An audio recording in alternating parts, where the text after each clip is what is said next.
Gràcies a totes per venir.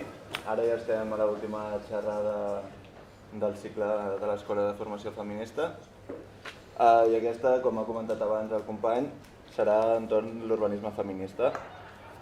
No? Com en aquest es cristal·litzen totes les opressions que rebem, no? Així també recollint elements com han sortit a l'altres ponències, com la de la teoria de reproducció social, i les ponències, sense dilatar-me més, la primera part la farà Jesús, no? Del col·lectiu CIPCOM, que ha escrit alguns articles a Catarsi sobre el tema, i serà la primera part una crítica al model actual, una mica més així, més teòric i en aspectes més macros i més estructurals, i la segona part, no? Com aquests aspectes s'aterren. En el cas d'aquí al barri de les Corts, les companyes de Cursenques Dissidents faran una mica d'explicació sobre el voltant del tema de seguretat i de com van tirar endavant la campanya entorn als punts foscos, i al final sí que hi haurà un espai més de preguntes, aclariment de dubtes i debat, aportacions, etc. Així que, sense més, moltes gràcies a totes per venir i comencem ara. Bueno, buenas tardes a todos y todas. Mi nombre es Jesús, como ha dicho, estoy en el último año de filosofía y vengo aquí como representante de CIPCOM, así que me gustaría hacer una pequeña introducción de qué es esto y cuál es el sentido de estar en esta escuela de formación. Muchas gracias a todo el colectivo de Arran de esta zona por habernos invitado. El sitio este es genial, tenemos buenas compañeras aquí y pinta muy bien toda la escuela.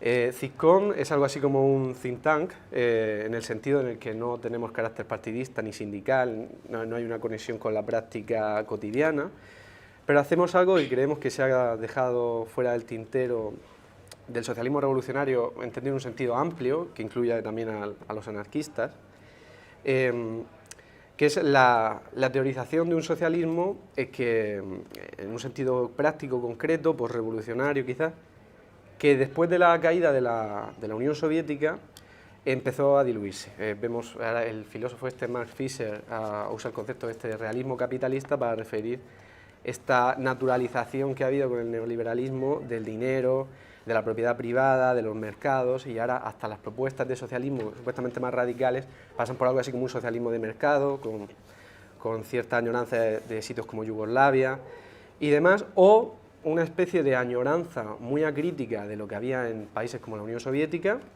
que esa crítica en el sentido en el que no reconoce que la propia Unión Soviética tenía contradicciones, como el hecho de que seguía existiendo dinero, como había muy poca democracia y que los planes eran a veces muy deficientes, ¿no? Entonces, lo que hacemos desde CIPCOM es organizar una serie de aportaciones que vienen saliendo desde los 90, que son críticas tanto con estas ideas de socialismo de mercado como de planificación nostálgica, y pensar nuevos modelos o nuevas propuestas de planificación socialista de la economía, que actualicen la propuesta socialista a los nuevos tiempos y nos permitan desarrollar herramientas para articular un discurso programático potente que tenga capacidad de convicción.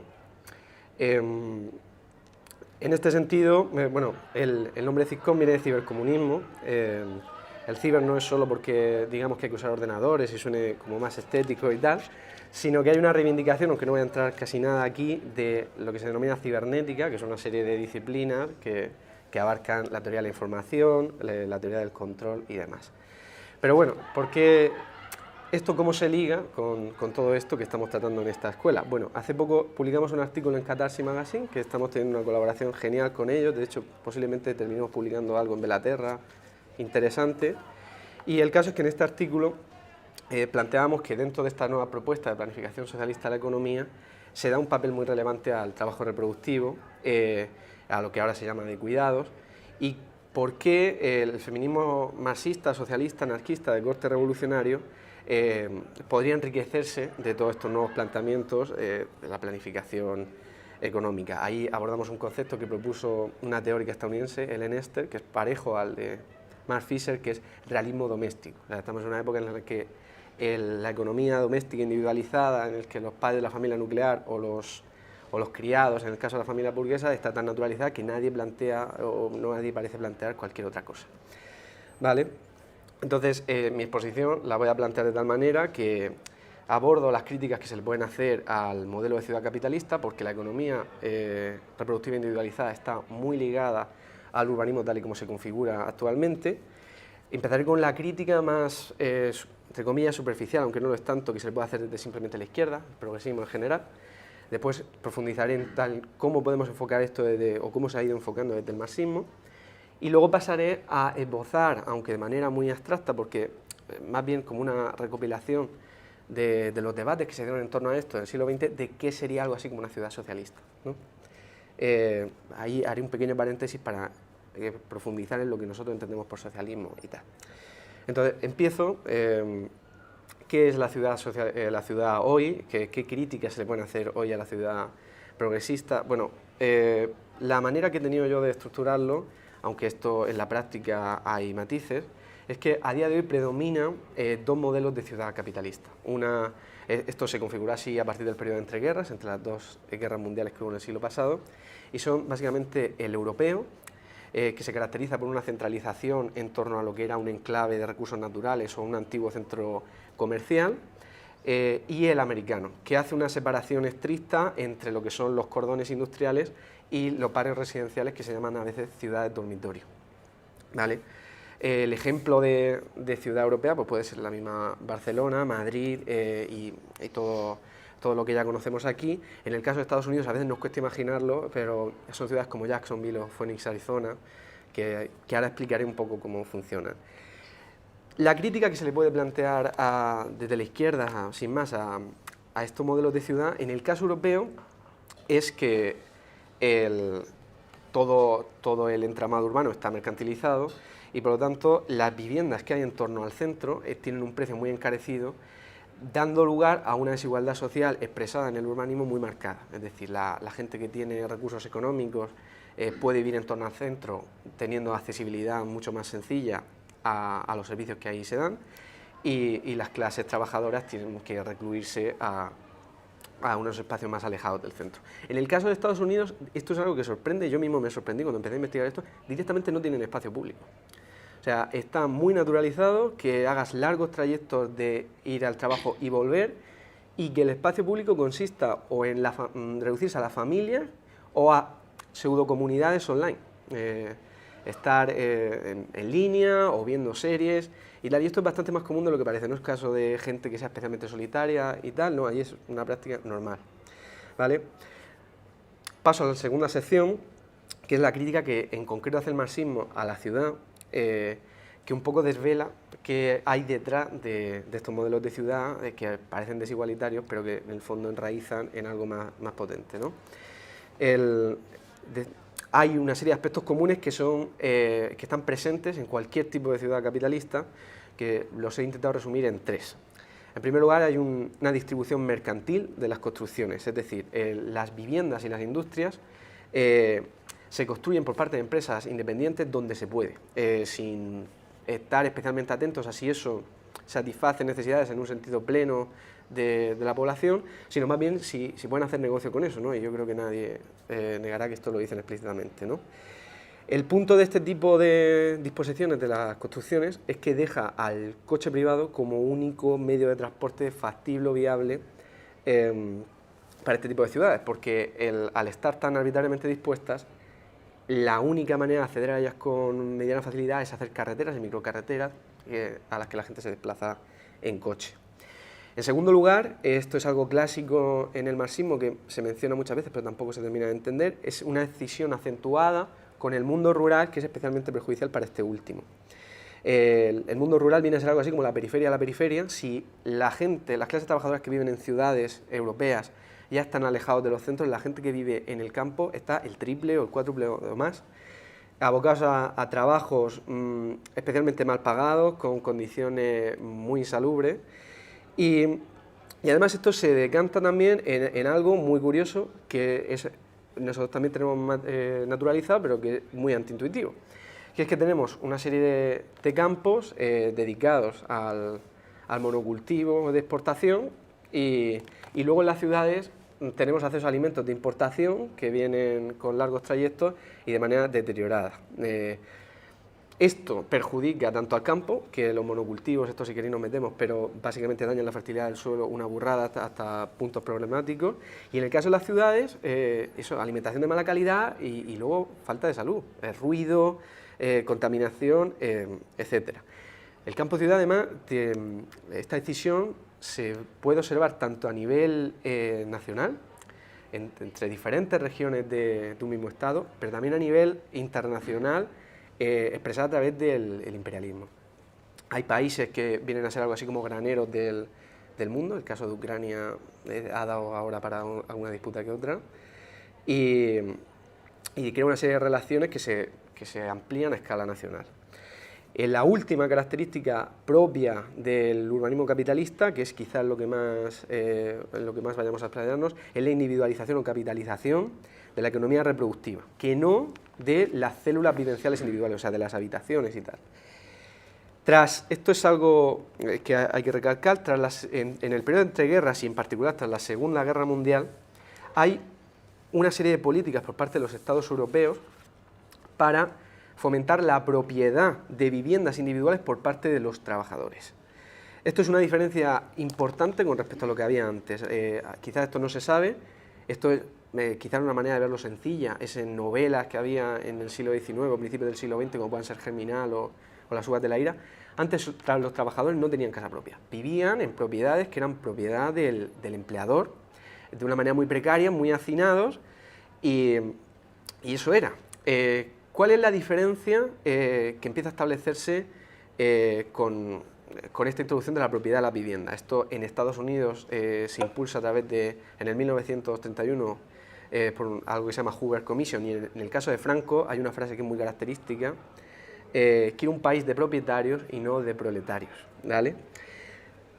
¿Qué pasa con esto? Pues por un lado, la mercantilización masiva del mercado de la vivienda pues dinamiza el ciclo de acumulación del capital a un nicho nuevo que permitiría dar holgura al desarrollo capitalista y que desembocaría en la crisis de 2008. Pero por otro lado, se pega un golpe fuerte a la organización obrera, en tanto que si bien esas casas de sus empleadores eran precarias, facilitaban el acercamiento entre trabajadores y sus vínculos de solidaridad. Desde que se introduce la propiedad individual de las viviendas, hay un discurso neoliberal enfocado a esta idea del trabajador como empresario en miniatura, que empieza a pensar que es una especie de capitalista con capacidad propia, con intereses particulares, y se distorsionan en sobremanera los intereses de clase de los mismos.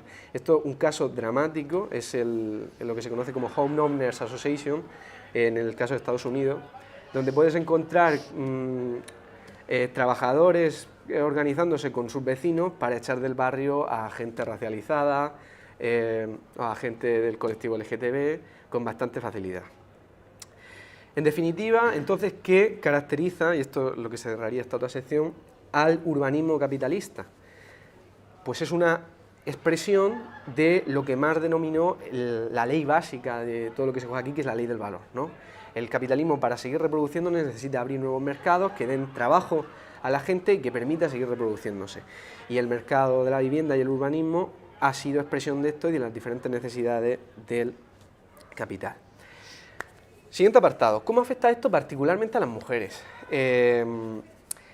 Pues aparte de todos los problemas que esto que he mencionado anteriormente provoca a las mujeres como humanos cualquiera, temas de contaminación, temas de insalubridad, este tipo de urbanismo tiene una capacidad muy especial por naturalizar la división sexual del trabajo, que veníamos trayendo desde regímenes precapitalistas, pero que se ha entroncado de otra manera en el capitalismo.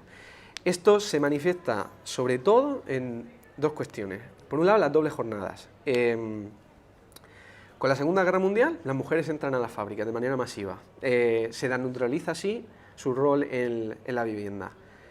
Pero de la misma manera comienza un discurso tecno-optimista en muchos países capitalistas de, bueno, esta propiedad que vamos a tener, que además con los electrodomésticos esto se va a volver mucho más sencillo, va a ser coser y cantar, no va a haber problema. Pues no, lo que nos encontramos es que las mujeres trabajan en su trabajo salario normal y luego vuelven a casa, el el entorno doméstico sigue súper masculinizado, o sea, de forma patriarcal, y hacen, aparte del trabajo asalariado, todas las tareas domésticas.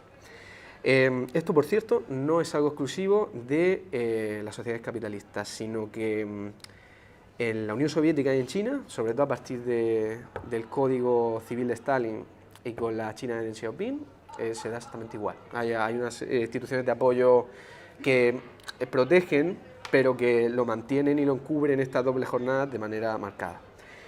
Y otro punto es la sobreexposición a la violencia machista. Creo que esto va a tener luego conexiones con la exposición de las compañeras, que es que la vivienda individualizada aísla a las mujeres, y en el contexto de una sociedad patriarcal donde la violencia está naturalizada, eso las sobreexpone a esa violencia. Esto en antropología se llama neolocalidad, mientras que aunque esto es un concepto de disputa, hay lo que se llaman sociedades matriarcales, que se caracterizan, entre otras cosas, por lo que se llama matrilocalidad. O sea, lo común allí es que cuando una persona se empareja, va a vivir en un recinto comunitario heredado por la matriarca, en la que vive y cultiva en común. Y bueno, se sabe que en este tipo de sociedades no hay prácticamente violencia machista, y aparte de por la educación más igualitaria, se sabe que es porque la violencia es detectada con mucha más facilidad.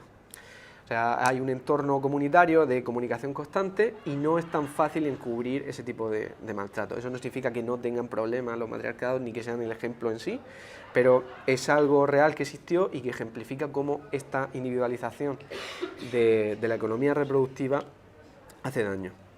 Vale, hasta aquí el tema de la ciudad capitalista. ¿Qué oponemos a esto? Bueno, pues el urbanismo socialista ha tenido una serie de propuestas clásicas que se le oponen, pero es difícil entenderlas si antes no se aclara qué se entiende por socialismo. Esto, dependiendo de quién lo exprese, puede ir por un derrotero de otro. En el caso de CISCON, del colectivo que vengo a representar, tiene un significado muy concreto que se entiende cuando se le opone al capitalismo como tal. Rápidamente, Marx sintetizó la sociedad capitalista en una triada que da lugar a una serie de mediaciones o enajenaciones de la voluntad social en una serie de instituciones que filtran la misma. Esta es, por un lado, el capital, que es básicamente la dinámica de la ley del valor: invierto, produzco una mercancía y luego reinvierto el dinero o las ganancias que consigo. Es decir, empresas independientes invierten en recursos y sobre todo fuerza de trabajo para generar mercancía y compiten por nichos de consumo, revalorizar su inicial dotación y reinvertirla. Esa es la única manera que tiene una empresa de sobrevivir al ciclo de acumulación de capital. La segunda es la presencia de dinero. Esta competencia que se da entre las empresas individuales solo es factible si hay algo así como un equivalente universal y restrictamente intercambiable, que es el dinero. El dinero da lugar a lo que son los precios, que siendo generosos expresan algo así como el trabajo socialmente necesario, este concepto del marxismo, y una escasez relativa de lo que se está produciendo. ¿De acuerdo? Esto da pie a que las acciones sociales socioeconómicas, o sea, no porque sean necesariamente óptimas ni en sí necesarias, sino porque generan ganancias. Podemos encontrar en nuestra sociedad 1000 ejemplos de cuestiones que son necesarias, pero que no se hacen porque no son rentables, y cosas que no son necesarias y que incluso son perjudiciales, pero que se hacen porque son rentables. Y por último, lo que nosotros añadimos a característico del capitalismo es una forma de Estado representativo. No siempre, está el caso de las dictaduras militares como casos de excepción, pero la forma política normal del régimen capitalista es el parlamentarismo, lo que más han llamado ahora democracia representativa, que se basa en una doble delegación. Por una parte hay algo así como especialistas, que en este sentido, por cierto, es la misma lógica que se da en el mundo de la empresa. Hay alguien que sabe más que la propia sociedad organizada de lo que necesitamos y que debe ser elegido porque es mejor. Una manera de elegirlo en el mundo del mercado es comprarle sus productos, la manera de elegirlo en el ámbito parlamentario es votándolo. Hay una delegación en esta gente y luego una doble delegación en los organismos imperiales de los que somos parte como Estado, que son la OTAN, la Unión Europea, etc. Ahora, entonces, ¿qué es el socialismo desde nuestro planteamiento? Básicamente 3 patas que puede sonar abstracto y si alguien tiene dudas, yo lo comento. Por un lado, lo que llamamos planificación, y en este caso informatizada. La planificación para nosotros pasa por que que la sociedad identifique directamente sus necesidades sociales, es un trabajo directamente social, de tal manera que necesitamos un proceso revolucionario. Esto es complicado y es verdad que en CISCON nosotros nos ausentamos de las cuestiones tácticas, pero creemos que para eso están los partidos y tal, pero necesitamos un proceso revolucionario que expropie necesariamente en los medios de producción, que los integre todos dentro de una misma administración pública, que los coordine en red, que todos sus inventarios sean comunes y que permita marcar objetivos sociales multidimensionales, que son básicamente lo que son los planes, yendo desde la reducción de la jornada laboral, la paridad de género, la reducción de la contaminación, etc. Esto va coaligado a lo que nosotros llamamos cálculo en especie, que nosotros queremos o creemos que, a diferencia de lo que pasaba en la Unión Soviética, el socialismo pasa por abolir el dinero y sustituirlo por una contabilidad en recursos, que pueden ser tanto energía, agua, CO2, etcétera, como tiempo de trabajo. Esto tiene unos métodos para hacerse hoy en día que son complicados, pero también me puedo meter, pero el punto es que todos estos factores multidimensionales se empiezan a tener en cuenta y que podamos tener en la contabilidad cuestiones que ahora mismo se ignoran, como el tiempo de reposición de los recursos renovables, etcétera. Y la última pata, que es lo opuesto al parlamentarismo, somos en CISCON muy proclives a lo que llamamos a veces democracia directa comunal. Queremos la asistencia de asambleas de base, de plebiscitos electrónicos o referéndum y de comités de supervisión sorteados. De acuerdo, ¿cómo pasa esto al tema del urbanismo? Vale, la Unión Soviética hubo una serie de debates interesantísimos sobre este tema en la década que va del 1920 al 1930. Posiblemente sea esa la época de experimentación urbana más importante que hayamos vivido en siglos. El debate del urbanismo, además, es súper interesante a este respecto porque va totalmente ligado al tema de la mujer. El tema de la emancipación de la mujer, como se pone el foco en esto del trabajo reproductivo, va muy ligado al tema urbano. Aquí yo me baso sobre todo en la obra, lo que se está considerada la obra más interesante que sintetiza el urbanismo soviético, que es un libro que se llama Sovgorod, que es como el Ciudad Socialista en ruso, de un tal Nikolai Miliutin. Este señor, desde los 8 años, estuvo militando en el Partido Comunista de la Unión Soviética, o lo que era en ese momento su equivalente, pasó por diferentes ramas de la administración, llegó a ser ministro de Economía en la República Rusa, y a los 40 años así empieza a estudiar arquitectura, empieza a implicarse en todos los debates que se estaban dando por compañeras y compañeros del partido, e intenta hacer una síntesis de todo esto, ¿de acuerdo? Él da una serie de conclusiones generales de lo que caracteriza a un urbanismo socialista, que básicamente sería lo siguiente. Primero, igual, o sea, en contraposición de lo que hablábamos del urbanismo capitalista. Distribución integralmente planificada de las construcciones, es decir, al ser públicas todos los terrenos, el espacio debe ser optimizado para conjugar productividad, tranquilidad, equilibrio ambiental, accesibilidad, etc. Las construcciones no se toman aisladamente por una empresa particular que construye donde puede, la ciudad se toma con un todo y se buscan sinergias y evitar obstrucciones. En el caso del campo, ¿qué pasa? Miliutin aquí tiene una propuesta súper particular que suena un poquito rara a día de hoy, pero que está muy bien para visibilizar qué es eso de superar la decisión campo-ciudad. Él pensaba en una ciudad lineal, que por cierto se inspira aquí en parte en un urbanista español que se llama Arturo Sorimata, en Madrid, de hecho hay ciudad lineal, pero con unos tintes socialistas que desde luego no están aquí.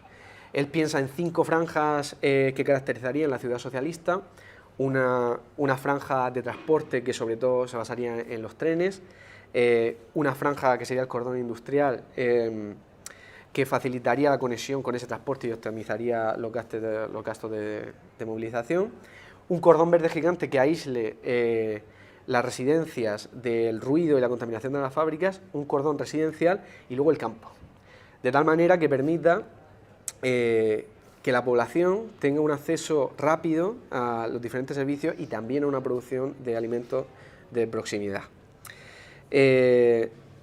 Lo último es precisamente la comunalización de la economía reproductiva, que no, y esto es un debate importante, de las células vivenciales. En la Unión Soviética había gente que defendía a muerte que no debería haber habitaciones individuales, y esto se criticó mucho precisamente desde Kollontai y estas otras del feminismo marxista, porque creían esencial para la liberación de la mujer tener la intimidad propia para tener relaciones sentimentales en libertad y tal. Miliutin era de la misma línea que Kollontai, y ellos lo que consideraban no era abolir las habitaciones individuales, sino que la liberación de la mujer pasaba necesariamente por, de alguna manera, centralizar las tareas domésticas en agentes comunales que se encargasen de la misma y que permitiesen además más eficiencia. Esto en el artículo que escribimos en Catarsis lo volvemos a sacar a la palestra con una propuesta que se plantea en estos entornos cibercomunistas, que viene de la mano de dos autores, que son Coxo y Cottrell. Tiene un libro, se llama Hacia un nuevo socialismo, le plantean un capítulo entero dedicado a este tema, y ellos creen en esta idea de la comuna vivencial como una manera de superar la economía doméstica individual. De tal manera que no es solo que, no es ya que las mujeres, aparte de su trabajo asalariado, tengan que hacer tareas, ni siquiera los hombres, no es ni siquiera una repartición, sino que las tareas, todo el trabajo reproductivo debe de centralizarse en unas urbanizaciones, en unos agentes comunales, que pueden ser miembros de la propia comunidad, pero pueden ser también especialistas, eso depende del modelo de la propuesta, cambia. El punto es que ni la mujer ni el hombre tendría por qué encargarse necesariamente de esto. No significa que no haya cocinas individuales auxiliares, ni no haya lavandería, ni duchas individuales, pero sí que está la opción de que sin más llegas de trabajar y puedes ir a un comedor comunal en el que accedes a esos servicios, tienes guarderías comunales, etcétera. Ejemplos de esto en un sentido porque bueno, la idea que se suele tener de estas cosas son pisos súper hacinados. Pero lo cierto es que no. Hay un ejemplo interesantísimo en Viena, que cuando llegó allí el Partido Socialdemócrata, que en ese momento era indistinguible de lo que era el comunismo, o había muy pocas diferencias, que dio lugar a lo que se llama a día de hoy Viena Roja, y una serie de urbanizaciones brutales, enormes. La más famosa es el Karlsruhe, de unas 1.300 viviendas, con unos parques inmensos y habitaciones de sobra espaciosas para la gente, que sirvieron precisamente para esto que estoy comentando. Esto suena también raro, pero quizás el único ejemplo contemporáneo que se pueda encontrar de esto es China. China está imbrincada de un montón de prejuicios patriarcales, pero en este concreto tema hay avances significativos desde que se hizo el 14º plan quinquenal, que se hizo hace unos años y que iba de algo así como la integración urbanística de las viviendas, y que está promocionando tanto la aparición de barrios en sí, que son ya comunas urbanas, como intentando integrar los barrios que ya existen, exponiendo o situando servicios comunales estratégicamente cada ciertos metros, de tal manera que haya vida colectiva allí. Entonces, ¿cuál es la esencia del urbanismo socialista y que se expresa en estos tres principios? Que es una distribución planificada de las construcciones, planificada democráticamente, que permite un uso eficiente del mismo. Un espacio integralmente planificado da pie a una sociedad más planificadora, una sociedad acostumbrada a gestionar cómo funciona su comuna vivencial. Es una sociedad más participativa, que tiene una implicación consciente en el metabolismo social y más emancipadora. Y ya como conclusión, que no quiero pasarme de los 30 minutos porque quiero dar espacio a preguntas, pues un poco lo que decimos a lo largo del artículo y que yo creo que no está de más recalcar. Esto no soluciona todos los problemas que el feminismo aborda. La urbanización socialista no toca muchos temas que a día de hoy están en boga y que son igual de necesarios que tratar, pero permite una plataforma desde la que es mucho más sencillo quizás desplegar todo esto, porque las campañas de concienciación son mucho más sencillas, porque ya no es solo campañas culturales que intentan coimplicar a la gente, sino que de manera efectiva garantizan ciertas dinámicas igualitarias. Decir también que lo que nosotros hicimos en Catarsis y lo que estoy haciendo aquí es una especie de síntesis y recopilación de debates que había en el siglo XX, pero que deben desarrollarse a propuestas contemporáneas adaptadas a este momento. Y lo único que pretendíamos con este artículo es precisamente que de alguna manera llegase a feministas de corte revolucionario que empezasen a trabajar conjuntamente en estos debates de la economía planificada y que dieran pie a algo con interés. En ese sentido, pues no hay nada que nos haya llenado más de orgullo que nos hayan invitado para una escuela de formación feminista. Así que muchas gracias.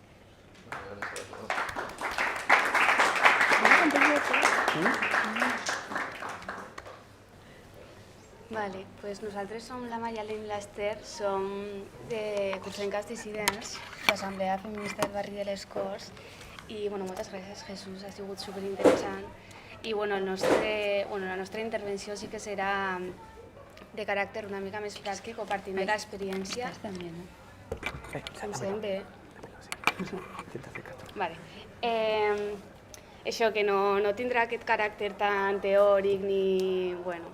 no serà tan així, serà enfocat una mica més en la campanya que vam fer nosaltres des de Cursenques Dissidents d'autodefensa feminista per recuperar el barri. I farem una intervenció que començarà una mica parlant de la seguretat, de què entenem per seguretat. Després farem una explicació de la campanya, dels punts foscos i tot això, i tancarem una mica amb propostes d'urbanisme feminista o cap on volem anar. Llavors, començant amb aquest tema de la seguretat, sí que sempre que totes les teories i intervencions sobre seguretat que s'han fet a l'hora de fer una planificació urbana s'han centrat en la prevenció o el control del crim, però un crim que està associat més com atentant contra la propietat privada i produïda per persones com desconegudes, com un subjecte que no coneixem. I des del feminisme i des de l'urbanisme feminista sí que s'ha criticat com aquesta manera de posar el foc i sí que es vol dur a terme un anàlisi social de per què la seguretat no és com una noció com estable, única i universal, sinó que és diferent segons el gènere o segons el subjecte polític que l'entén.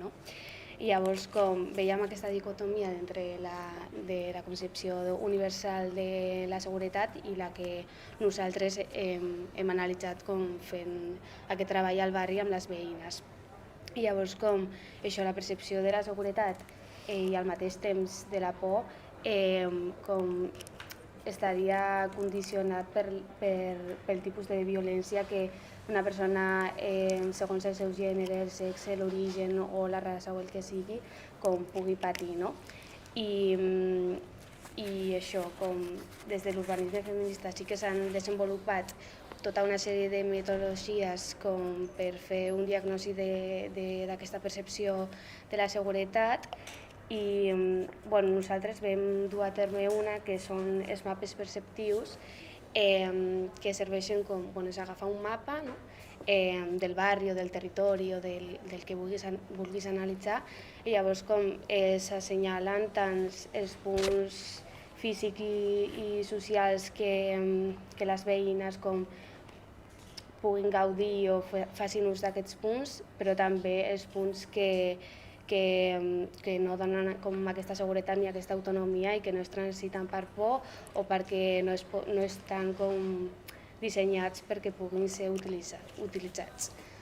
N'hi ha d'altres metodologies com les marxes exploratòries que són com partides que s'organitzen en grups petits, no de 5 i 10 persones, i llavors sí que es fa un recorregut pel territori que es vol analitzar i llavors s'apunten el mateix, com els punts físics i socials que condicionen aquesta percepció de la seguretat i això alhora serveix com per fer una anàlisi però també com per empoderar a les dones, com per visibilitzar com el coneixement que n'hi ha del barri i també com per donar una mica més de seguretat de l'entorn on vius i et mous.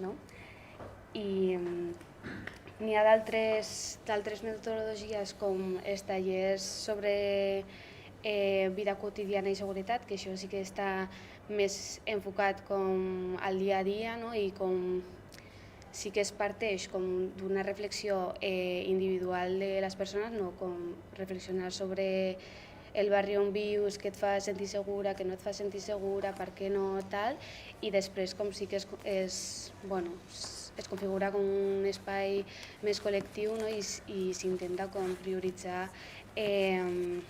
com les necessitats col·lectives que n'hi ha d'aquest grup. I després l'última metodologia que nosaltres vam estudiar són els mapes corporals, no el vam fer, però és bàsicament com que una persona es fiqui al terra, que es dibuixa com la silueta d'aquesta persona i llavors com es volen fer com preguntes del tipus, no sé, com quines emocions sentiu quan camineu pel vostre barri i per la resta de la ciutat i quan aneu amb transport públic i quan aneu soles i tot això. Llavors, l'Ann Michaud, no sé com es diu, a la guide d'aménagement pour un environnement urbain sécuritaire, diu que per les dones un entorn segur ha de tenir com 6 característiques principals, que són saber on ets i a on vas, veure i ser vista, escoltar i ser escoltada, poder escapar i obtenir auxili, viure en un ambient net i acollidor i actuar col·lectivament. Llavors, com el que podem veure és que la seguretat o la percepció de la seguretat, que molts cops s'associa a la il·luminació dels espais o més enfocat a l'àmbit nocturn o fins i tot festiu, realment va molt més enllà de tot això, i sí que en aquest ambient més nocturn o festiu sí que als darrers anys, tant des dels moviments populars com a vegades des de les institucions, sí que s'ha fet tota una feina de poder crear protocols de festa major, com aquí al barri el Mai Torno Sola, com tota una sèrie d'estratègies que puguin donar fi a aquesta por que s'alimenta al final a través dels discursos del terror sexual, dels mitjans de comunicació, dels estereotips lligats com a la persona agressora i tot això.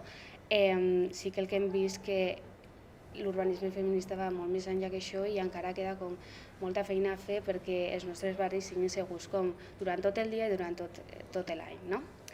I llavors, parlant ahir amb el Prades, volíem lligar una mica la seguretat, el tema de la seguretat amb els serveis i la mobilitat, perquè l'accés a un entorn equipat també està subjecte al gènere, la classe i l'origen, que és el que tu comentaves una mica abans de la neolocalitat, exacte, i de l'aïllament de la dona a l'esfera reproductiva i tot això, que al final el model urbanístic que tenim avui dia és un model hegemònic androcèntric, patriarcal i mercantil. Al final sí que tant l'ús del servei com de la mobilitat està configurat per l'home cis hetero-blanc i llavors les dones i altres identitats quedarien excloses de fer ús d'aquests serveis i d'aquesta mobilitat.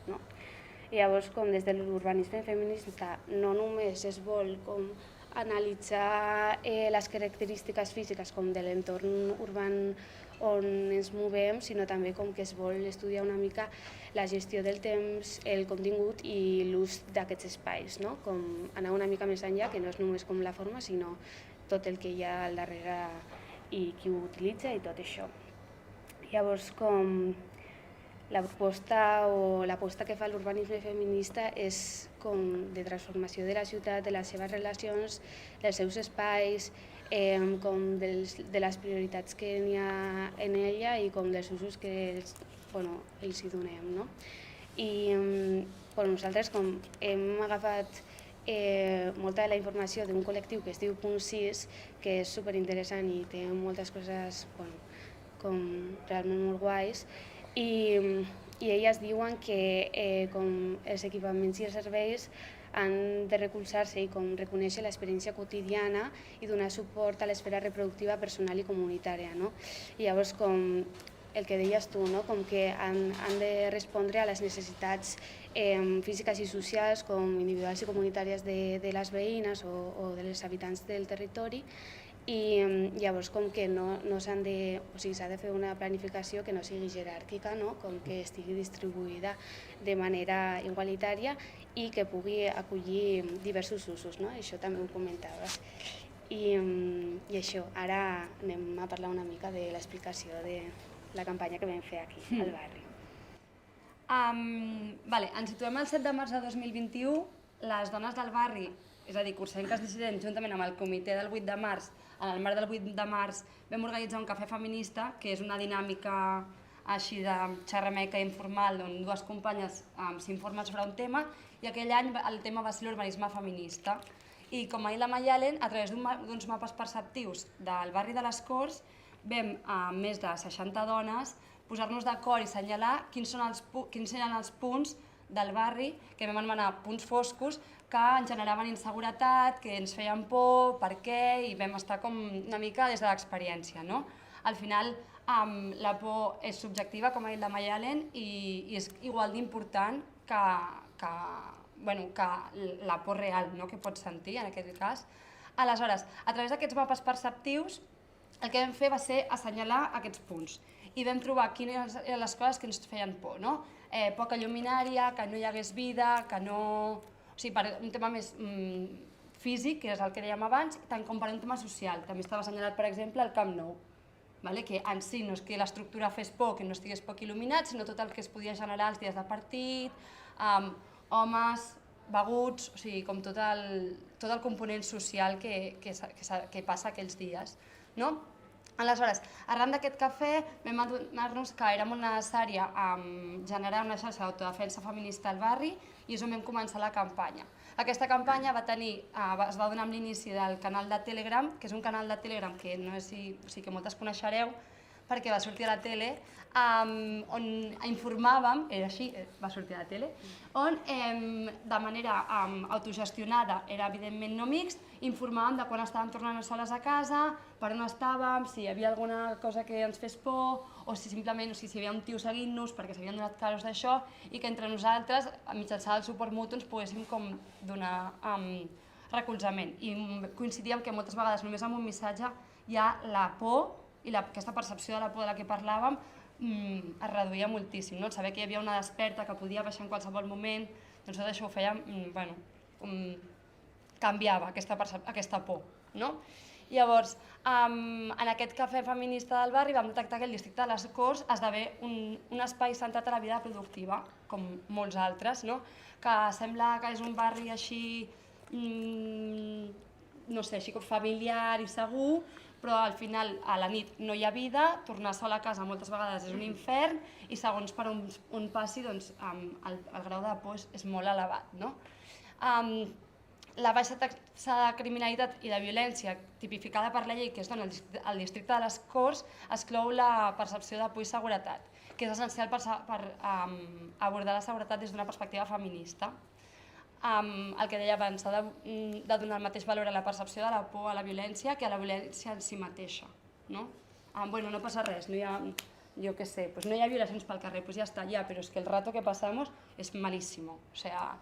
Llavors, des d'aquesta campanya sí que es va posar molt en valor l'autodefensa, no només en la nostra vida privada, sinó també en l'esfera més pública i en els espais públics, és a dir, al carrer.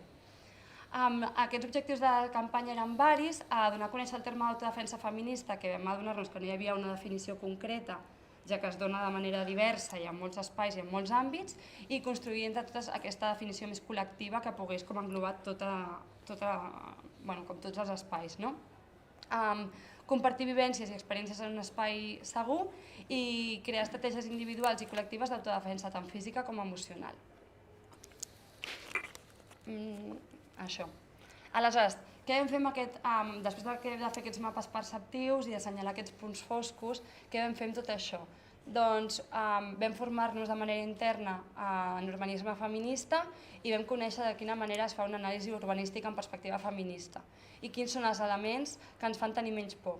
Llavors vam iniciar una recollida de firmes per presentar al districte de les Corts, que encara està oberta i que podeu signar a l'Ateneu Popular de les Corts, o si no a l'enllaç del nostre perfil d'Instagram, per reclamar modificacions i o elements que augmentessin la percepció de seguretat per les dones al barri de les Corts.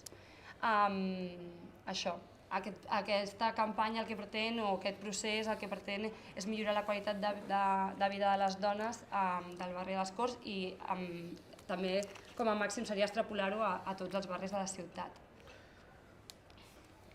Vale, i l'última part, com... Bueno, la nostra intervenció serà una mica més breu, però això, com mirar una mica cap a on volem anar o quines propostes podem fer des del nostre col·lectiu, des de l'urbanisme feminista, seguint com una mica la línia de les companyes del col·lectiu Punt 6, com seria crear una ciutat feminista que posés la vida al centre, no? I com amb aquesta frase volen com dir que es faci com una planificació de la ciutat on els espais urbans, les localitzacions, la mobilitat i els equipaments com puguin facilitar que es conciliessin les cures, com la socialització, la participació ciutadana i política, no? I llavors com fem això, no? Com quines estratègies podem seguir o de quina manera podem actuar.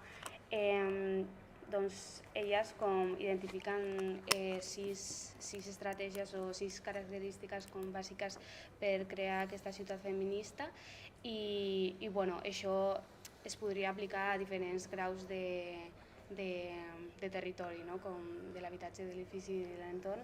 I llavors les 6 característiques que elles diuen serien com que sigui un espai que sigui senyalitzat, visible, vital, vigilat, equipat i comunitari. I res, bueno, ara... Què vol dir cadascun, no? Exacte. Sí. Vale. Pel que fa a senyalitzat, ens referim a la ubicació de panells analògics, amb freqüència de pas en parades de transport, senyals de trànsit que incloguin colors diversos i ubicació de mapes de la xarxa quotidiana i de rutes segures, no? Pel que fa a visible, és obvi, carrers amb il·luminació contínua que acompanya els itineraris de vianants, sense racons, amb edificis amb activitat a les plantes baixes, no només durant el dia en aquest horari de treball productiu. Així com espais que visibilitzin el treball de les dones, per exemple, places, tot el que és tema dels noms dels carrers, que siguin de dones, que hi hagi també una visibilitat simbòlica, no només social. I el número 3, vital, és a dir, que garanteixi la presència de persones, la diversitat d'activitats, la trobada, la relació i l'ajuda mútua, que es lliga molt amb el que tu comentaves, no? D'aquestes ciutats socialistes, no? Que hi hagi espai per la vida comunitària, que al final és un component que rebaixa molt la violència masclista que es pot donar, que majoritàriament es dona en l'àrea privada, no? Això, que es trobin entorns vitals en zones multifuncionals, que combinin activitats residencials, comercials o administratives, no comercials com és ara mateix, no? Connectades amb transport públic, pel tema del cotxe que comentaves, i eixos de vianants. El que sí que ens vam adonar és que al final les ciutats estan fetes pel consum i que la relació entre patriarcat i capital està molt lligada i que es veu super exemplificada en el disseny de les nostres ciutats, viles, barris, etc. Exacte. La quarta característica seria com que fos un espai que estigui vigilat, però no de forma policial o el que sigui, sinó una vigilància més informal, com entre iguals, que sigui com autoritària i més solidària, no? I com que es parti com de la cura, no?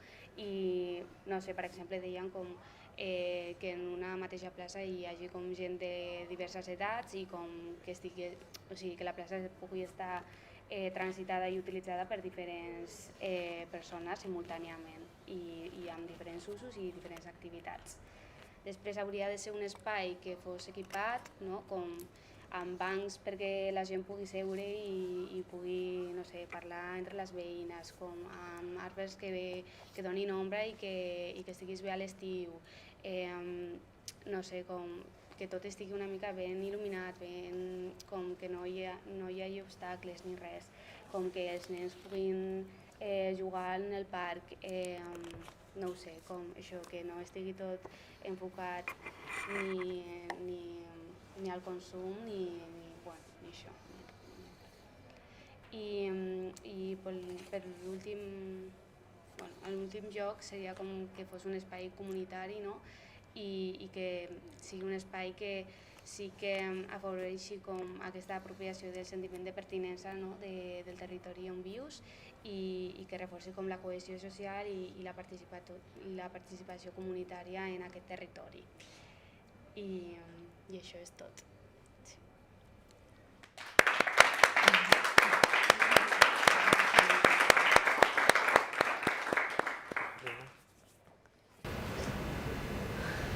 Doncs bé, ara donem pas a un espai així de primeres preguntes o aclaracions, sinó també de poder complementar o posar alguna idea que estigui al voltant.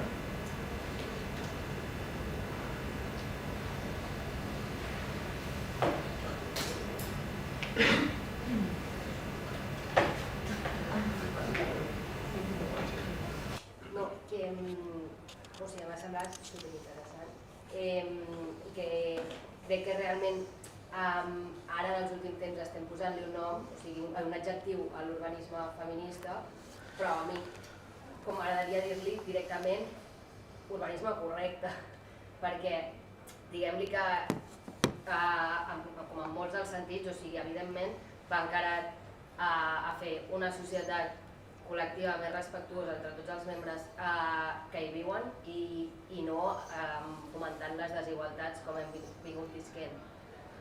Exactament tots els punts que anomena punt 6 i que han anomenat les companyes es van anomenar ja durant els anys 20 i 30, o sigui, són coses bastant estudiades a principis del propi segle XX i que és com que sembla mentida que hagi hagut de passar un segle perquè les tornem a remirar i per tant que em sembla superinteressant que des del vostre col·lectiu poseu com molt el focus a certs pensadors de principis del segle XX per reestudiar-ho perquè és que estan de màxima actualitat, però llavors també crec que és superinteressant veure'l i per què s'han negat després, perquè és que sembla que estiguem avasats a repetir els mateixos patrons. Una cosa que també a mi em va quedar molt gravat quan estudiava i tal, que era una autora que després ha estat de dretes, urbanista dels Estats Units, però que va fer certs estudis sobre les ciutats americanes, sobre el creixement de les ciutats americanes i sobre les primeres èpoques de la gentrificació a Nova York i algunes grans ciutats americanes, a partir del com ha explicat el company que s'organitzen diferents a les nostres, però van començar organitzant-se igual que les europees, és a dir, som els europeus que hem anat a envair tot aquell país, per tant van començar els assentaments igual, simplement que com s'han anat construint i expandint el país, s'han anat expandint pel capital, per tant ja s'ha perdent totalment una lògica humana. Per tant, i després nosaltres el que hem anat fent és importar totes les experiències d'allà cap aquí per destruir part dels nostres assentaments fins al dia d'avui. Llavors crec que trobem fenòmens, com ara també m'agradaria que ens estudiéssim com a nosaltres mateixos, tenint ciutats ancestrals, ciutats que comencen des de la petita casa en el camí al costat de l'església del lloc de culte fins a les Corts, que realment és un dels grans exemples de deshumanització de l'espai públic. Es va humanitzant amb el trosset, però aquest espai és en un entorn molt petit de tot el districte, i si el comencem a estudiar com heu fet, tot el districte és diametralment diferent, i on et sents a gust i on et sents acompanyat és en els nuclis petits d'escala humana i no en les supergrans avingudes amb racons foscos i on hi arribes amb cotxe i tens un edifici màquina i que no tens la part productiva al costat. Llavors, veure com la nostra ciutat, diguem-li Barcelona, que ja té unes certes lògiques de democratització de l'espai, que és molts centres, el que deies que hi hagi molts usos, o sigui, que estigui equipat, molts usos més o menys pròxims, que a peu tinguis les principals teves coses vitals, els principals centres, més o menys això es compleix bastant més que en moltes altres ciutats, però a la vegada, i crec que és el repte que ara mateix tenim, és superatractiu pel capital. Ningú va a fer turisme a les ciutats residencials dels Estats Units on pràcticament no tens espai públic.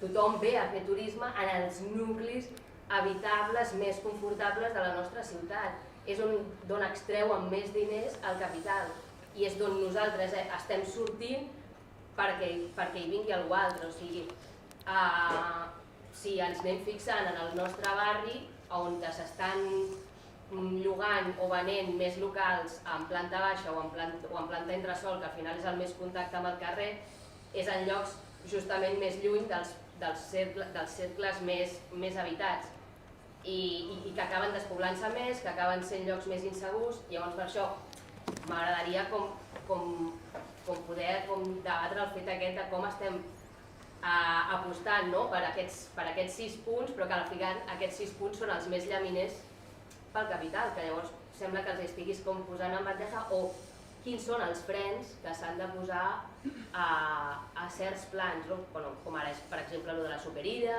i tot això, que estem venent una Barcelona feminista, una Barcelona com molt de l'espai públic, però un espai públic que és com molt llaminer. I respecte als 6 punts, respecte a aquella autora que us deia, ella el que deia era que han d'haver-hi ulls al carrer. O sigui que el que bàsicament ajuda a tot és que hi hagi ulls, i ulls de tots els tipus, no? Que és els ulls que et saludaran a l'escala, els ulls que et trobaràs a la botiga i els ulls que si et passa alguna cosa i crides, doncs et vindran a ajudar, no? Que quan desapareixen aquests ulls, perquè no s'habita, perquè no hi ha un local obert, perquè el que sigui, doncs és quan comencen els problemes. Sí.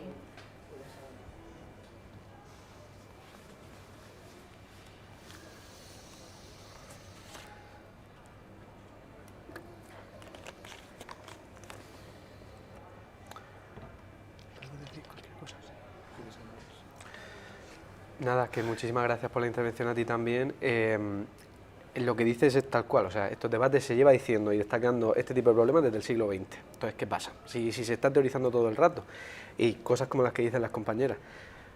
Por eso nosotros desde CISCOM planteamos la necesidad, pese a que luego el cómo llegamos allí es súper importante y hay que también ver cómo es, eso creemos que, ya lo repito, que cada partido de cada región del mundo o cada organización tendrá que ver cómo, es importante empezar a hablar de qué rompe con las dinámicas que impiden implantar algo que parece tan obvio pero que por alguna razón no se puede. Y la razón es, por eso, chocas contra la propiedad privada y el hecho de que tú no puedes hacer el urbanismo a tu medida o tal y como querría la gente democráticamente, sino que te lo tienes que comer tal y como existe y ajustado a las necesidades del capital. Entonces, lo recalca al final, bueno, estoy diciendo esto, me dejo cosas fuera, hace falta más integrar avances que ha llevado a cabo el feminismo. Lo que han planteado las compañeras es ese tipo de cosas, ¿no? Cómo se plantea una seguridad urbana y tal, ¿no? Pues son cosas que en el contexto actual o no se pueden hacer o son hiperburocráticas y muy limitadas. Entonces, lo que permite la planificación es quitar las cadenas y liberar todo el potencial que podríamos plantear respecto a todo este tipo de cosas. Ya está, simplemente eso. Sí, jo tenia una pregunta perquè, o sigui, que poder, jo veig que les propostes a llarg termini que tu planteges com de la societat tan imaginable, desitjable, poden ser més o menys correctes per dir-ho així, però al final una de les dinàmiques que estem veient en diversos llocs és que el capitalisme financer a través de l'especulació immobiliària i del sòl genera un problema entorn a qui pot viure i qui no pot viure en els espais. I que per tant, o sigui, al final les superilles el que fan, o el bloc Ursola, és un exemple superfàcil que ens queda a prop, que és que el problema és que aquests edificis no sé si és que se'n van a baix o que augmentaran de preu i que per tant les veïnes no hi podran viure i que per tant tota transformació que en realitat, jo què sé, jo vull una ciutat més maca objectivament, vull dir que les superilles o hi ha coses de les transformacions urbanes que s'estan fent que no estan malament i m'agrada tenir més il·luminació i m'agrada, etc. Però el problema és que estan posant la Barcelona maca però ens estan dient, xau veïnes, ja vinc a viure als pijos de no sé on. Llavors, en el curt termini o en el termini més immediat, com solventem o com posem remei a aquesta solució, perquè perquè em costa veure-la, perquè és una contradicció constant en la superació o en la lluita contra el capitalisme, evidentment, però concretament contra l'urbanisme actual. I no sé si, per exemple, tant des de dissidents heu pogut una mica pensant si pot tenir conseqüències negatives a nivell del preu del sòl o de l'habitatge pel barri o el districte, aconseguir com certes coses que esteu demanant i alhora des de Sitcom si plantegeu un curt termini per aterrar una mica les propostes que teníeu amb els exemples que heu posat.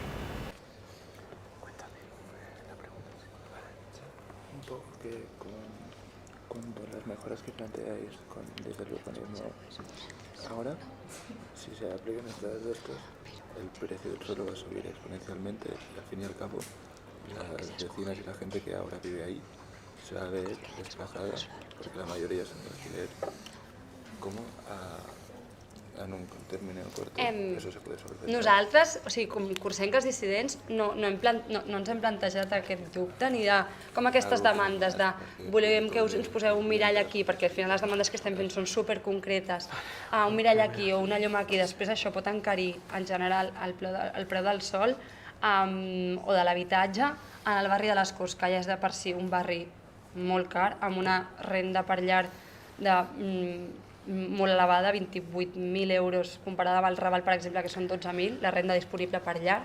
Dades del 2019, ara serà alguna cosa menys, jo crec, perquè hi ha una crisi molt xatada.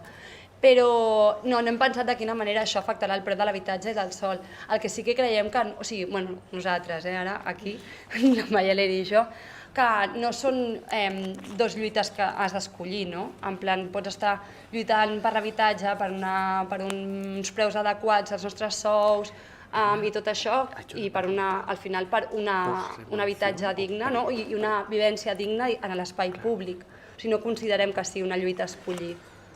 Sí que evidentment hi haurà una repercussió, perquè quan a millors condicions per als que cobren més, el guiri o els rics o els que sigui, però no considerem que sigui una lluita a escollir. Són paral·leles.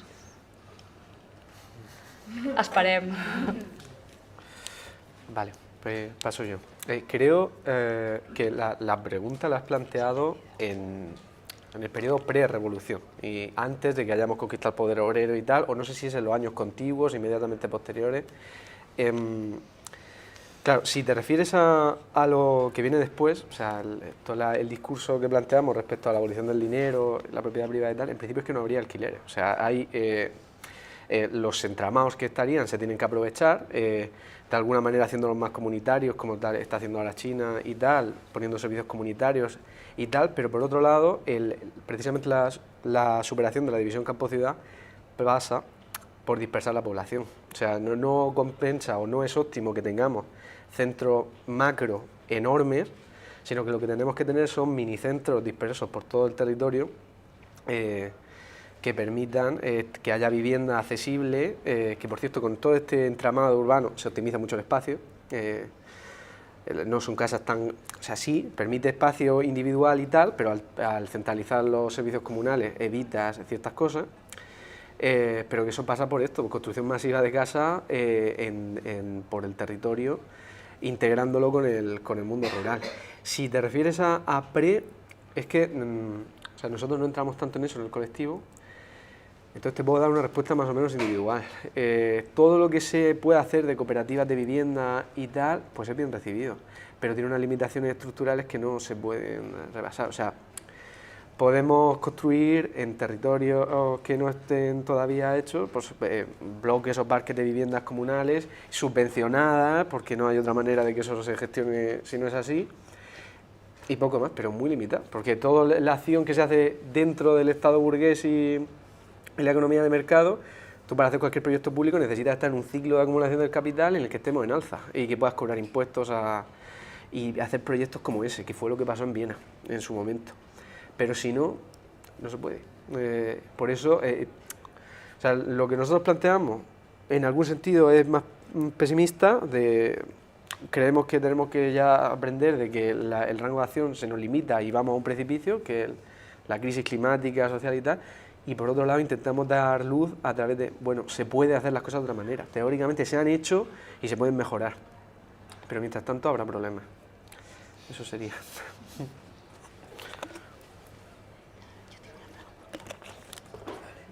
Vale. O sigui, en catalán? En castellano. Pues si puede ser en castellano. Vale. Perdona. Vale, no. O sigui, la cosa es que ayer Pradas nos comentó si era posible una si una ciudad socialista, ¿no? Con un urbanismo socialista, con perspectiva socialista, es de por sí feminista, o si una ciudad hecha desde el urbanismo feminista y tal, era de por sí socialista o así. Entiendo que el debate no es tan simple como uno va encima del otro o el otro va encima del uno, pero sí que por lo que has comentado de los ejemplos de ciudades urbanísticamente con un planteamiento socialista, al final, por mucho que no es de per se feminista, en tanto que al final favorece la organización, pero la organización de quién, ¿no? Y qué tipo de organización es, y en qué horas, y en qué, teniendo en cuenta que al final las mujeres están haciendo esta doble jornada laboral, ¿no? Entonces, mi pregunta es esa. Vale. A ver, el planteamiento que yo haría de este asunto es que efectivamente, o sea, siendo plenamente consecuentes con la idea de la economía planificada socialista, hay que integrar toda la economía dentro de la planificación. En ese sentido, la reproductiva, que es un sector que no se registra en la contabilidad nacional, pero que es amplísimo, debería entrar. Y en ese sentido hay una potencialidad, pero desde luego no está asegurada, porque hay una serie de aspectos, que es lo que hemos estado comentando, que se salen de lo que es la mera economía reproductiva, que desbordan y que si no se atienden, pues seguirá habiendo patriarcado. Entonces, no es seguro, y al revés, pues dependiendo de lo que entendamos por feminista, hay muchas ramas. Sí. Dependiendo de lo que entendamos por feminista, bueno, si llamamos feminismo el feminismo liberal, pues ellos no integran eso, o ellas no integran eso. Si entendemos un feminismo socialista, radical, marxista, lo que sea, pues implica que sea socialista, claro, sí, en ese sentido. No, yo del otro lado sí que lo considero. Pues vamos, yo creo que eso es lo que te puedo responder por ahora. No sé si me dejo algo. No. O... Genial.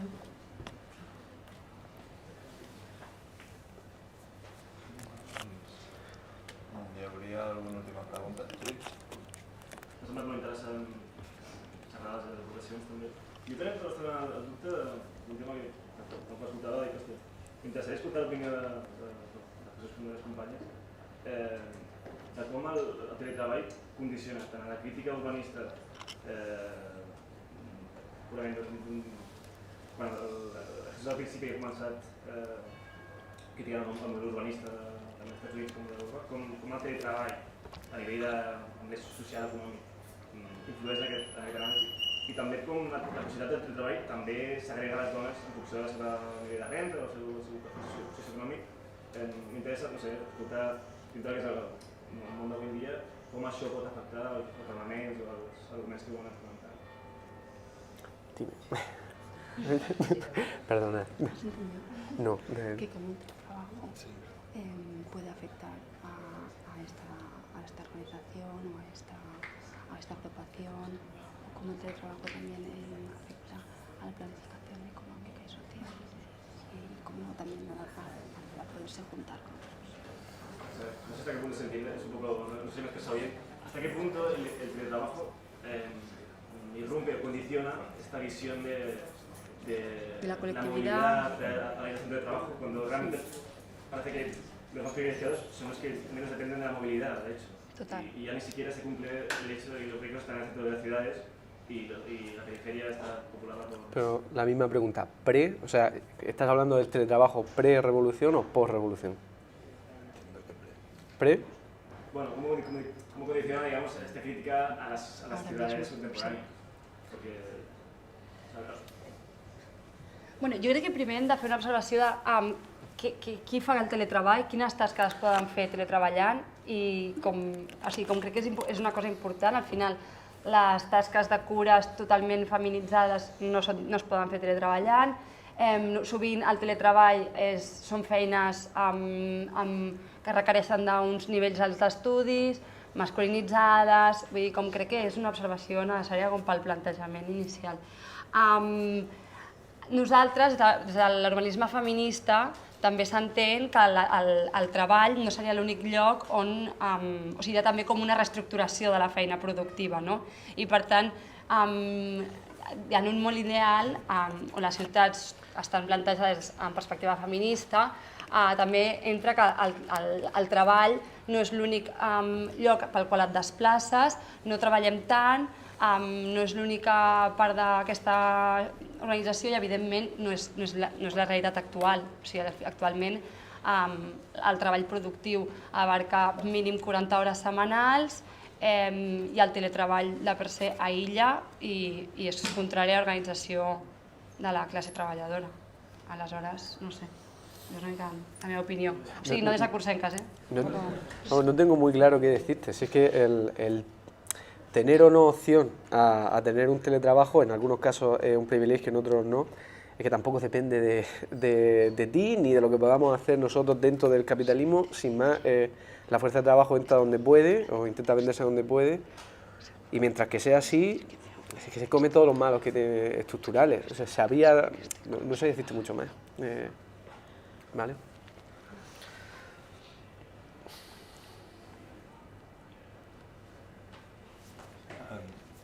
Alguna altra teva intervenció?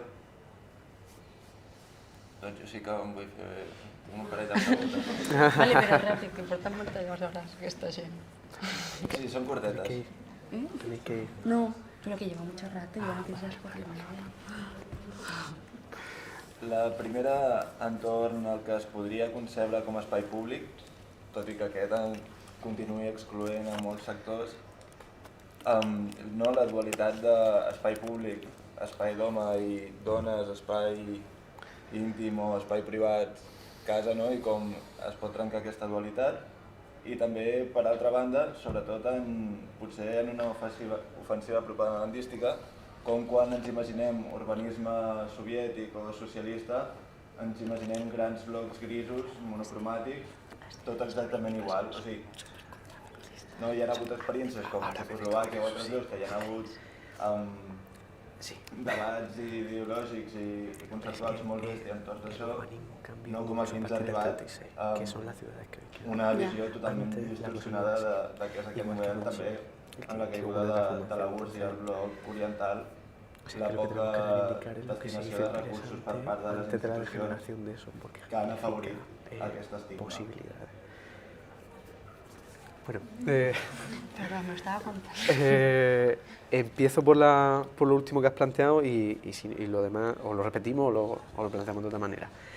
El tema de la demonización del urbanismo soviético y tal. A ver, eso en parte es con razón, porque a partir de lo que he dicho, del periodo de Stalin, que no sé, luego en otros ámbitos quizás tiene cosas que son destacables y que nosotros destacamos, de hecho, ¿vale? Pero en el caso del urbanismo y de la mujer, hay claro que a partir de Stalin en la Unión Soviética hay un retroceso y las ciudades son machistas, o sea, son patriarcales y tal. Pero el punto es que lo que hay es un desconocimiento fuerte de lo que hubo pre a eso, que fueron 15 años de experimentación en los que era muy habitual tener viviendas comunitarias de distintos tipos. O sea, he mencionado a Miliutin, pero había un montón de arquitectos haciendo casas de este estilo, que lo que permiten ver son posibilidades actuales de eso. Pero efectivamente, o sea, lo que se puede hacer con eso, más que negarlo de plano, es matizarlo. Esto no abarca todo, hay experiencias y autores que siguen siendo relevantes. Y lo mismo con la China popular. A partir de Deng Xiaoping se desmontan todas las comunas populares que hay y da lugar a ciudades como las que hay hoy. Que si bien están mejorando con esto que he comentado, pues todavía tienen un montón de problemas. Si no, repite la primera pregunta. Sí. La dualidad de espacio público hombre, de espacio privado casa mujer. Vale. Pre o post. Pre. Si quieres matizarlo, pues también. O sigui, pel que fa a l'urbanisme feminista i el que hem pogut investigar una mica, perquè és això, no som teòriques, no en sabem d'això, ens hem volgut informar, aquesta esfera més privada relegada a la dona, en el moment que es fa un plantejament en perspectiva feminista de l'urbanisme, i no només dels carrers i de les ciutats, sinó també dels propis habitatges, aquesta feina més reproductiva que es col·lectivitza, o sigui, com és l'objectiu, que es col·lectivitzi i per tant deixa d'estar tan relegada a la dona. Llavors, com trencaria aquesta dicotomia, ja que les tasques reproductives passarien a ser col·lectives i per tant o sigui, com de tot el bloc si viuen o tot això. Que jo crec que lliga molt amb el que tu deies, per exemple, dels habitatges cooperatius. Evidentment no són no són la solució definitiva, però sí que trenca una mica amb aquesta dicotomia de la rentadora de casa teva, perquè has de veure que hi ha unes coses mancomunades, llavors ho estàs posant amb més gent, no es tracta de que les dones ho deixin de fer, sinó que es col·lectivitzin aquestes tasques reproductives. I per tant això com a conseqüència té que les dones són les úniques responsables d'això. Com és el que veiem per trencar aquesta dicotomia. La col·lectivització d'aquestes tasques de cures. Ya está. Yo creo que es interesante reflexionar sobre esto partiendo de qué tipo de espacio público tenemos hoy y qué tipo de espacio privado. Si consideramos que habrá algo así como espacio privado, que sea más el entorno vivencial de los vecinos que tienen una comuna, pues seguirá habiendo espacio privado, pero será de otra naturaleza. Entonces, el punto es qué tipo de intimidad hay y sobre todo qué tipo de espacio público hay hoy. El espacio público es votar a una serie de representantes y participar en debates, verlos y todo lo que tiene que ver con la vida parlamentaria. El punto que se plantea también desde el cibercomunismo, que creo que es interesante para todo esto, es que en sí misma lo que llaman democracia representativa o parlamentarismo tiene sesgos en los que se plasma todo este tipo de opresiones como el machismo, el racismo y la cuestión de clase, incluso entre propios trabajadores que son manuales, que no, a lo mejor tienen una capacidad política interesante, pero que no tienen las habilidades retóricas desarrolladas en la universidad o donde sea, versus esos trabajadores que sí los tienen, que terminan siendo elegidos porque supuestamente están más preparados, pero a lo mejor no. Lo que plantea todo este nuevo debate de la planificación democrática es que, si bien en algunos aspectos seguimos teniendo que depender de la elección de alguna manera, lo interesante es plebiscitos y sorteos. ¿Por qué? Pues porque los plebiscitos participa todo el mundo, pero los sorteos tienen una cosa súper interesante, que es que son aleatorios, y por esa regla de 3, la población se representa en proporción. Si hay 50% de mujeres y hay 50% de hombres, los comités van a ser paritarios. Y si hay un porcentaje de la población que está racializada, va a tener posiblemente un porcentaje equivalente a eso. Entonces, que no hay que tampoco naturalizar el tipo particular de espacio público que hay a día de hoy y pensar cómo se puede tener otro espacio público, cómo se puede tener otro espacio privado. És que, perdó, quan has dit que l'espai públic està bàsicament masculí, o sigui, és dels homes i l'espai privat de les dones, és que a mi m'agradaria com negar la major, perquè l'espai privat es queden les cures, sí, i com que les cures les monopolitzen, o sigui, està centralitzat i relegat a les dones, sí, però quan hi ha un espai públic de qualitat i quan hi ha una esfera pública de qualitat, o sigui, oberta i existent real, són on es permet l'espai reproductiu, les dones l'envaeixen al minut, o sigui, són números. Quan hi ha una esfera pública, com deia ell, no? Ja no diem, jo estava referint ara a l'espai físic, però l'esfera pública, és a dir, àmbits de l'associacionisme, del que sigui, on no està inclosa l'aspecte reproductiu i l'aspecte de cures, com amb la militància, que és molt bàsica, a la que entres en l'aspecte reproductiu, desapareixen les dones. Quan potser estava ple abans i ple després. Però jo crec que hi ha la diferència que ens hem d'assenyalar és que en la societat d'ara és la dicotomia entre no fer entrar en l'esfera pública la part reproductiva i de cures, o sí fer-la entrar i relegar l'aspecte de les cures únicament a les dones. Quan això es trenca, diguem-ne, aquesta relació, l'espai públic és totalment... I ara hi ha números, està molt més utilitzat per les dones. No sé per què, no sé si és algo cultural o és algo que els homes tendeixen a la individualització y las dones a la comunicación, pero pues eso no es la percepción. Lo que quería decir es que no hay un espacio público emancipador feminista si no entra el tema de los cuidados y la reproducción a debatirse ahí, o... No, claro, que sí, exacto, que si mientras releguemos el espacio reproductivo de curas y de cuidados al espacio íntimo, o que en el espacio productivo, en el espacio asociativo, de pensamiento, no entra también la cogestión del espacio de cura, estás estás separando y estás literalmente sacando una proporción muy grande de mujeres de la participación en ese espacio. Que no solo en forma, sino en contenido. Si no entra el contenido concreto de los cuidados, seguiría siendo... No, simplemente que puedan cohabitar.